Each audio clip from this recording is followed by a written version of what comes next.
오늘 말씀드릴 내용은 이제 제가 과거에 이렇게 파일을 보니까 제가 인천공항 광역수장을 2003년도에 했었습니다. 그때 파일을 보면서 이게 그때 사스하고 지금 코로나 바이러스하고 바이러스는 같은데 성격이 어떻게 다를까 이런 생각을 해보면서 이제 정리를 좀 해봤습니다. 오늘 말씀드린 내용은 공중보건을 일으키는 감염병들이 반복되는데 사실 이제 앞으로도 계속 그런 문제가 생길 것인지 이제 그런 내용과 최근에 저희가 경험했던 사례들을 가지고 앞으로 우리가 대책을 어떻게 세워야 될지 이런 논의를 좀 말씀드리고 시민 사회에서는 어떻게 주로 과학을 담당하고 있는 과학 분야의 시민단체에서는 어떤 생각을 가지시는 게 좋을지 이런 내용도 정리를 좀 해봤습니다. 그래서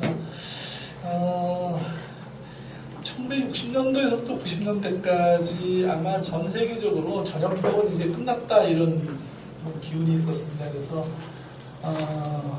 물론 그거는 이제 백신을 개발을 했었죠. 우리 쏙 백신을 만든 다음에 이제서 이제 우리 소아마비도 퇴치하고 상당히 많은 이제 질병들이 퇴치될 거라고 예상을 했었는데 근데 그 이후에 80년대에서부터 90년, 2000년 사이에 엄청나게 이제 새로운 감염병들이 생겼습니다. 그래서 실제로 저는 낙관론에 기대해서 상당히 전 세계가 이제 이제 전염병은 다 퇴치될 거라 생각했는데 이게 이제 2005년도에 우리 NIH에 나와 있는 NIH에서 발표된 내용 중에 하나인데 90년대만 해도 상당히 많은 이제 전염병들이 에이즈서부터 시작해서 마버그, 에볼라 이런 걸 보면서 과연 이제 이 전염병이 퇴치된다는 거를 과연 믿을 만한 건지 그렇지 않다는 생각들이 많이 들었습니다. 그 이후로서는 이제 미국의 인스티튜트 오브 메디슨에서 이런 새로운 전염병들이 계속 생기는 문제를 이제 탐구를 했습니다. 이게 사실은 이제 출발은 대통령 직속기구에서 출발했습니다. 이제 대통령 직속기구에서 전염병이 계속 하는데 당시에 이제 페루에서 콜레라 아웃브레이크 있었고 인도에서는 패스트가 생겼고 에이즈가 아프리카에서 생기는데 이런 문제들을 어떻게 다룰 것인지를 정리를 해보면 리포트를 했더니 결국은 어떤 인구의 변화와 행태가 변화되는 것, 산업기술의 발전, 그 다음에 토지의 이용, 다시 말해서 아마존 같은 지역에 개간하면서 거기서부터 새로운 이제 바이러스가 노출되고, 그 다음에 그 노출된 바이러스들이 국제교류가 여행 증가해서 이제 확산되고, 5157 같은 경우가 대부분 이제 미국에서 생긴 소에 감염된 소가 우리나라에 와서 또는 해외에서 이제 5157 일으키고 이런 사례들이 결국은 이제 문제가 되고 미생물은 어떤 안티바이럴 에이전트 레지스턴스가 생기고 그 다음에 대표적으로 이제 소련이 와야 되면서 예방접종이 안 되면서 디프테리아가 유행한 이런 사례를 보면서 이게 그런 이유 때문에 이제 전염병이 재유행을 하고 새로운 전염병도 발생을 한다고 생각했습니다. 그래서 그러면 그런 전염병들이 예측 가능한가? 라고 생각했는데 결국 한 번도 예측이 맞은 적이 없다고 하시더라고요. 파우치 교수가 얘기를 제가 2005년도에 우리 메르스 생겼을 때 메르스 대책을 세우면서 강의를 강의하신 걸 들어갔는데 이제 본인도 이제 여러 측면에서 전염병이라는 게 쉽게 이렇게 예측이 가능하지도 않고 또 계속해서 발생을 할 거다는 논문을 2009년도에 발표했는데 역시 그렇다 이런 얘기를 하시더라고요. 그래서 제가 이분을 초청을 많이 하려고 노력을 했는데 이번에 끝까지 우리나라에 한 번도 오시질 않았어요. 그렇다면 이 신종전염병이라는 것이 과연 이 후진국 전염병이냐 사실 다 뒤져보면은 여기 선진국 전염병이라는 거죠. 5157이나 그 다음에 레지오넬라 그런 전염병 아웃브레이크는 결코 후진국 질병이 아니고 또 이 인수공통 전염병이 생기는 지역은 중국이나 이런 인도, 아프리카 이런 지역이 사실은 리스크 그룹인데 사실 이런 지역에서 환자가 생기고 전염병이 발생을 해서 전 세계로 번져나가는데 실제로 보면은 많은 전염병은 이 선진국에서 생긴다는 거죠. 그래서 사실 신종 제출형 전염병이 후진국 질병이 아니다라는 것은 이미 알려져 있습니다. 그렇게 이제 아까 1992년도에 IOM에서 이제 신종 전염병에 대해서 발표를 하고 나서 20년 후에 보니까는 이 IOM 보고서 이후에 뭐가 달라졌느냐? 결국은 미생물의 진단과 치료에 PCR 같은 어떤 메소돌로지가 상당히 들어오면서 감시 체계가 엄청나게 달라졌고, 그 다음에 거기에 따라서 진단과 치료가 방침이 달라졌다는 게 20년 동안 아주 새로운 전염병에 대해서 대책을 세웠다. 이런 부분과 더불어서 사스 같은 거, 인플루엔자 같이 조기 경보 체계를 전 세계적으로 만든 것이 결국 전염병을 낙자가 리자가 빠졌네. 낙관론이 이제 돌았습니다. 그래서 이걸 보면서 과연 이제 이런 낙관론이 결국 과학의 발전에 따라서 전염병은 퇴치될 것이다. 이런 걸 과연 뒷받침할 것이냐. 저도 이제 그 당시에 이걸 읽어보면서 그럴 수 있겠다라는 생각은 해봤었습니다. 근데 이 신종 전염병이 생기면 다 맨날 이렇게 이제 검역에 의존할 수밖에 없다. 왜? 백신도 없고 치료제도 없고. 사실 검역이라는 제도는 1374년 이게 이제 베니스에서 출발하고 지금의 두브로니크가 옛날에 그 도시국가죠. 라구사라는 데서 검역을 했는데 이 제도가 여태까지 이제 700년 이상씩 존속됐는데 결국은 저희 나라도 법에 의해서 검역법에 의해서 콜레라, 오일, 패스트 이렇게 검역법에 필요하다면은 이제 그 감염병의 최대 잠복기까지 강제로 격리할 수 있는 조항들이 있습니다. 근데 이제 이런 조항들이 과연 이제 전염병을 막았느냐?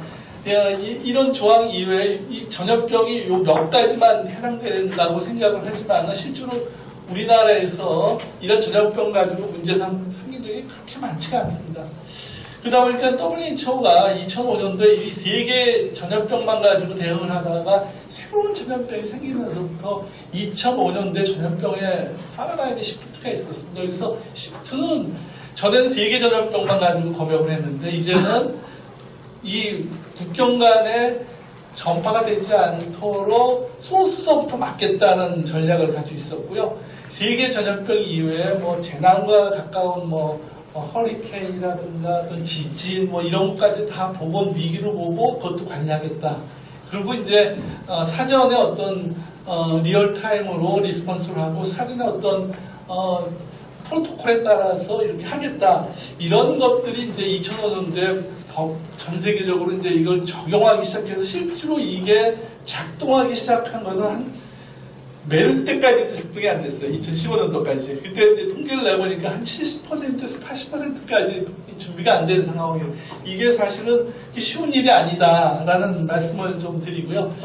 그래 메르스 때 이제 우리 이 나라에서 이 문제를 그러니까 헬스 시큐리티한 측면에서 이제 접근해야 되겠다. 그래서 여러 가지 예방과 조기 탐지 대응 체계를 이제 만들기 시작하고 그것에 많은 내용들이 란셋에 이제 란셋에 많은 내용들이 이제 들어가 있었습니다.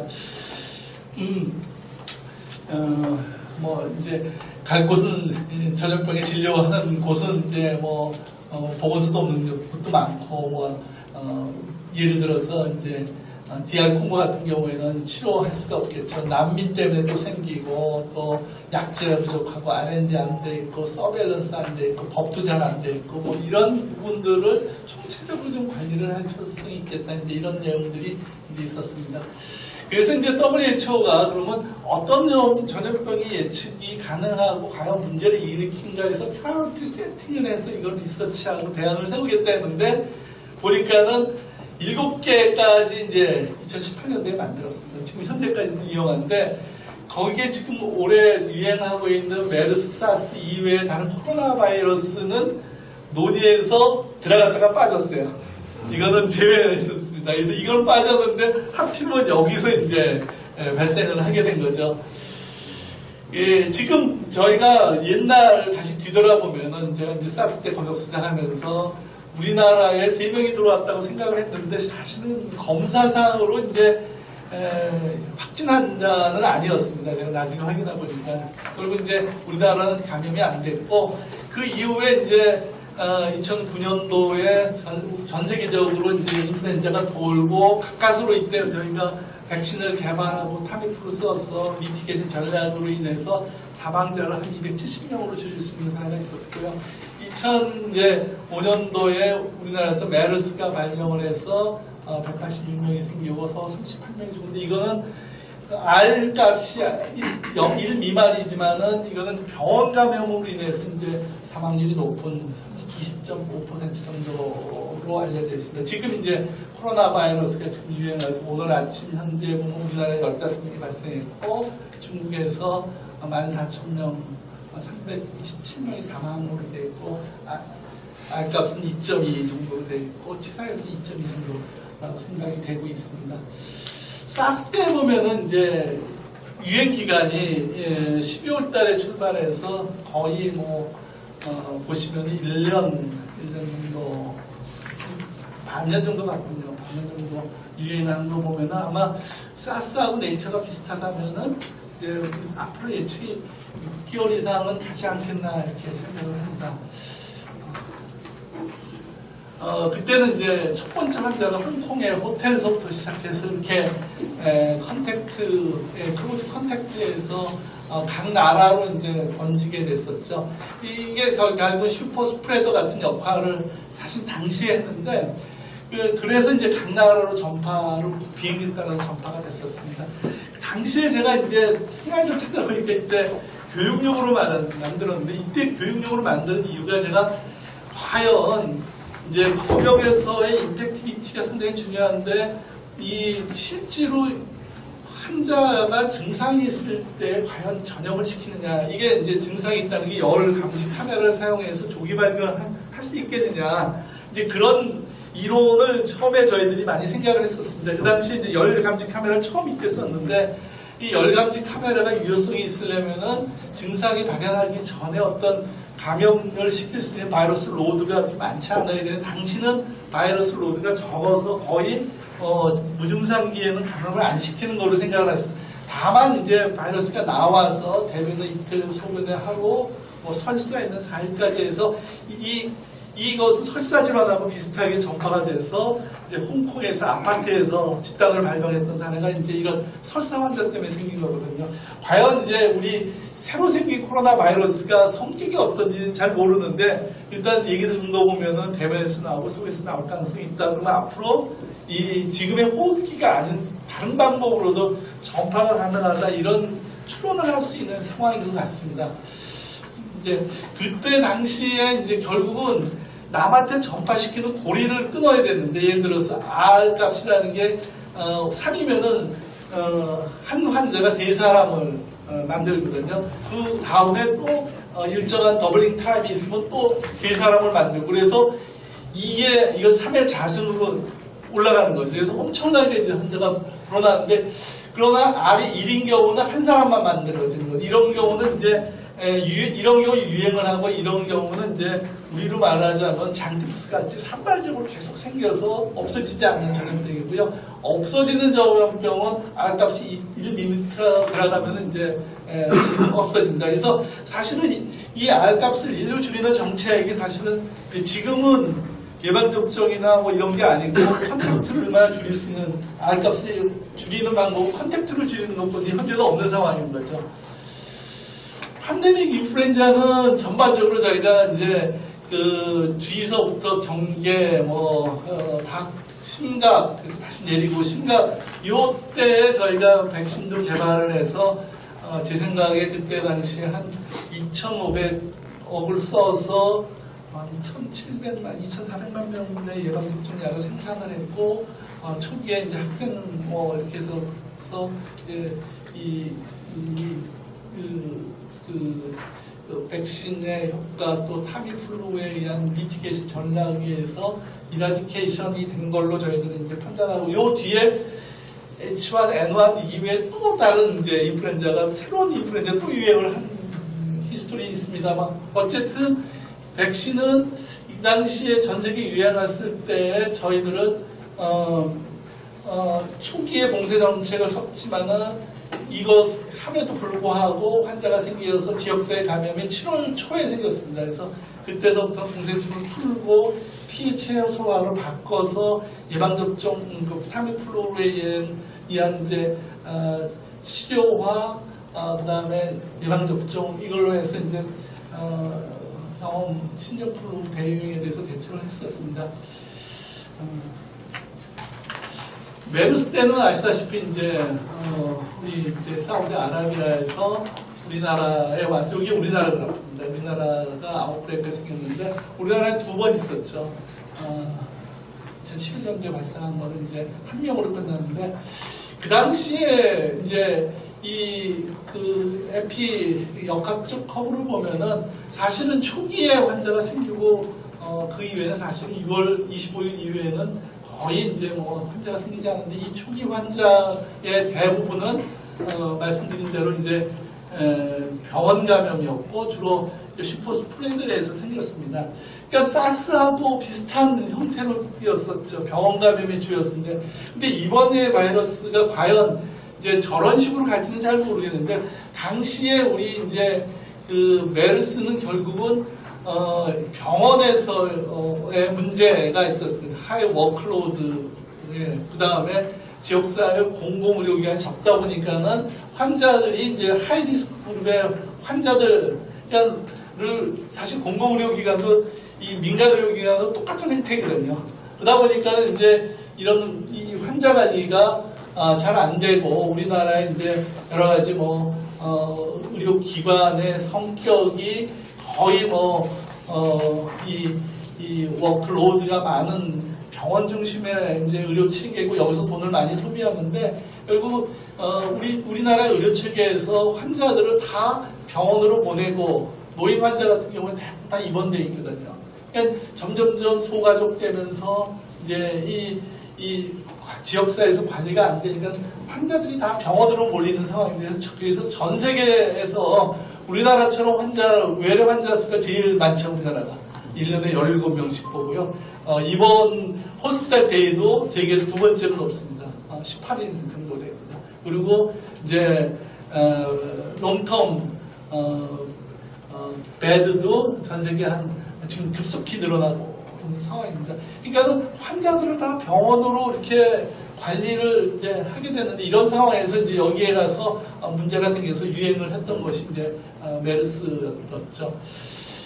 아시다시피 이제 아까 후보군이었는데 유행을 했습니다. 그래서 7가지 이제 바이러스가 있다고 생각하는데 이제 이 마지막 바이러스가 어떤 성격을 띨지는 저도 잘 모르는데 제가 바이러스 정보가 아니고 일단은 지금 24개국에서 1,400명 정도가 발생하고 지금 이제 아베 일성에서 9,000명 정도 다른 지역도 이제 생겼는데 일단 저희가 봉쇄해서 그러니까 컨테인먼트를 해서 여기서 환자가 얼마나 추가적으로 발생하고 이제 관리가 어떻게 되느냐가 초미의 관심입니다. 23일서부터 했으니까 오늘까지 하면 열흘이고 최대 잠복 기간 이제 내일 모레 한 수요일까지 보면은 어떻게 될지 모르겠는데 여기에서 효과가 없다면 사실은 우리가 다시 고민을 해야 될 상황일 거로 봅니다.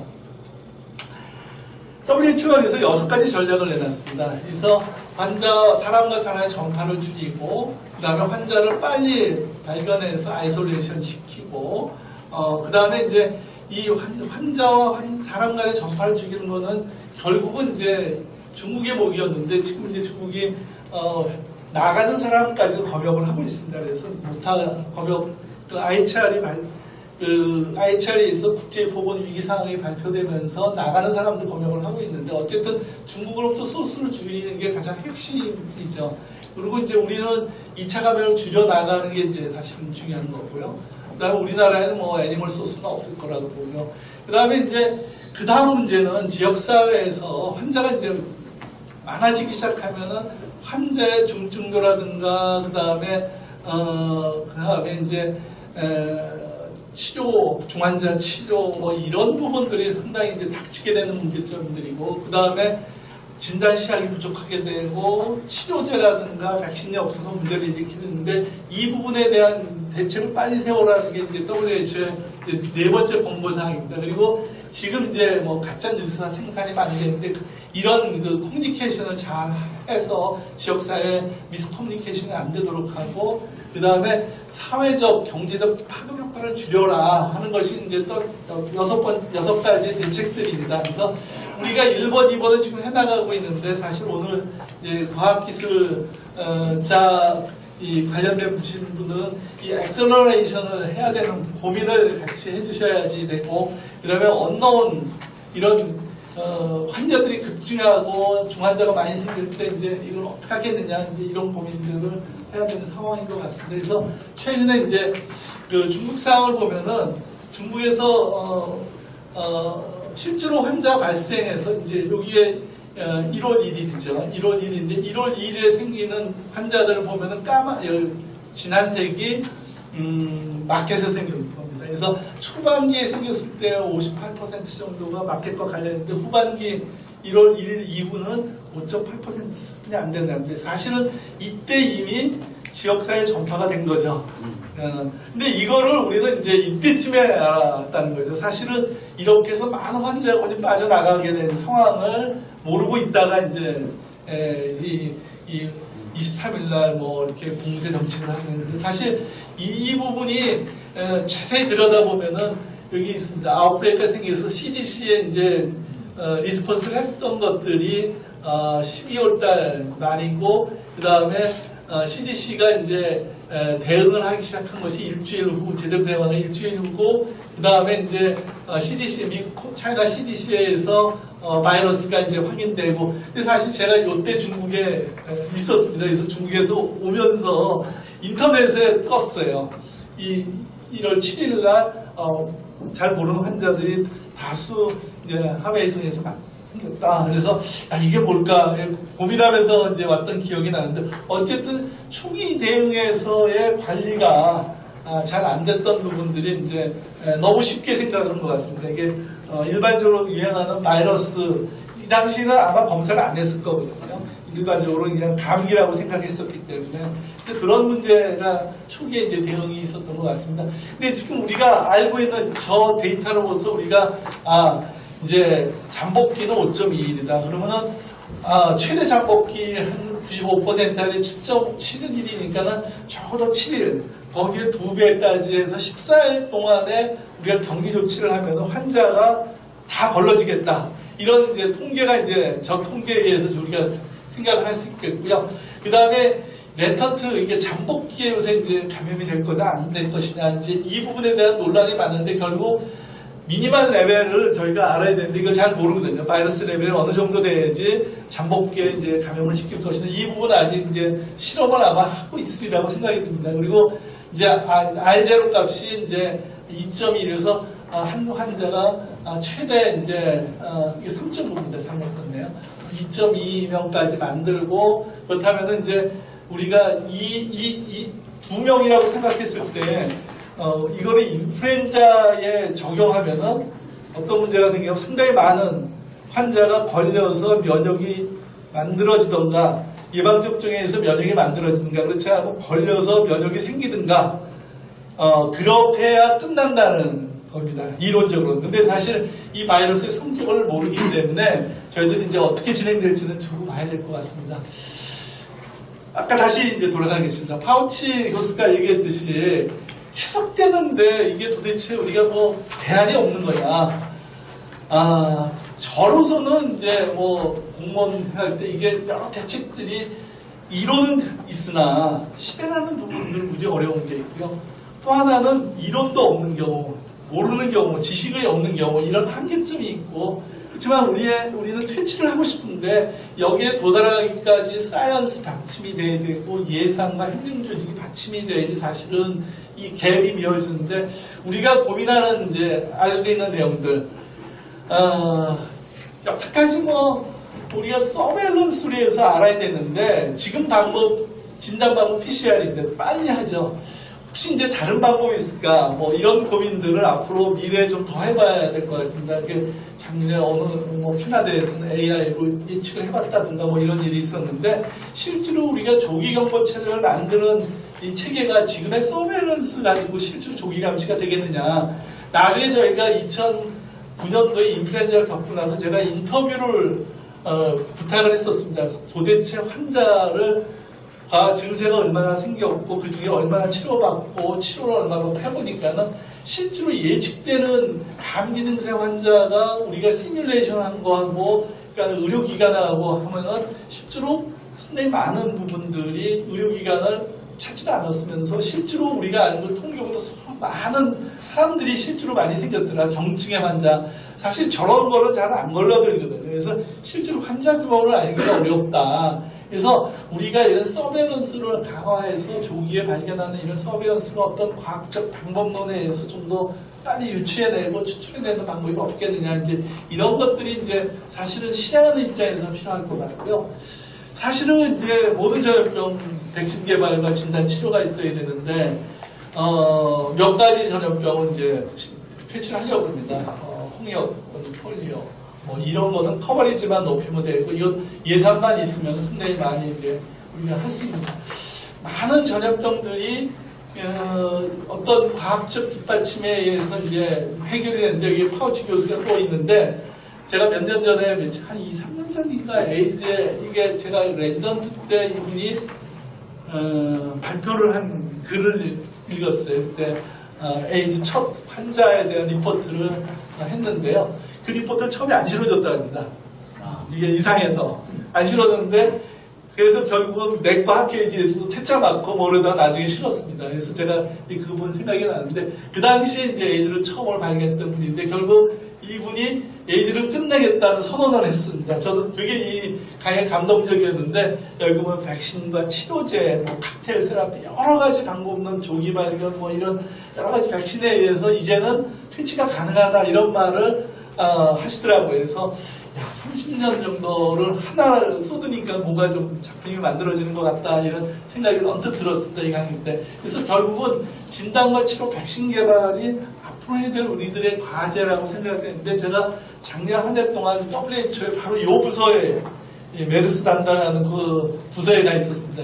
이 코로나 바이러스 담당하는 부서에 있었는데 회의에 들어가 보니까는 마스터 플랜을 2008년서부터 하더라. R&D에서 마스터 플랜을 세워서 백신 어떻게 개발하고 세라피틱스, 트리트먼트, 약점 어떻게 진단치료 어떻게 하고 해서 사이언티픽 어드바이저 그룹을 만들고 글로벌 코디네이션 어떻게 하고 뭐 이런 회의에 이제 저도 들어가 봤습니다. 그래서 깜짝 놀랐어요. 근데 이 데이터를 만들기 위해서 환자의 클리니컬 트라이얼을 어떻게 하고 하는 디자인을 하는 걸 보면서 그래도 좀 사실은 사람이 하나뿐이 없어서 혼자 하는데 거기까지 생각하는구나. 그래서 보고 제가 이제 우리나라는 저런 마스터 플랜이 좀 있을까? 저런 질환마다 좀 저렇게 뭐가 돼 있고 뭐는 안 돼 있고 뭘 해야 되고 저런 마스터 플랜이 좀 필요하지 않을까 이런 생각을 했었습니다. 마지막으로 이제 제가 저렇게 하려면은 결국 이게 메르스 때 이제 두 사람이 썼습니다. 하나는 빌 게이츠가 메르스 때 썼습니다. 뭐라고 썼냐? 이런 에머전시가 생기면 결국은 환자 관리도 중요하지만은 환자의 치료와 진단 시험 이런 게 없는데 과연 그게 준비되어 있어야 하는 거다는 거죠. 특히 이제 이 로우 인컴 컨트리가 미들 인컴 컨트리가 타격을 많이 있기 때문에 이런 것을 위해서 이제 진단 체제를 1000만 명을 비축하자는 제안을 하셨고 두 번째는 이제 급하면은 의료 상비군을 보내자, 예비군을 보내자.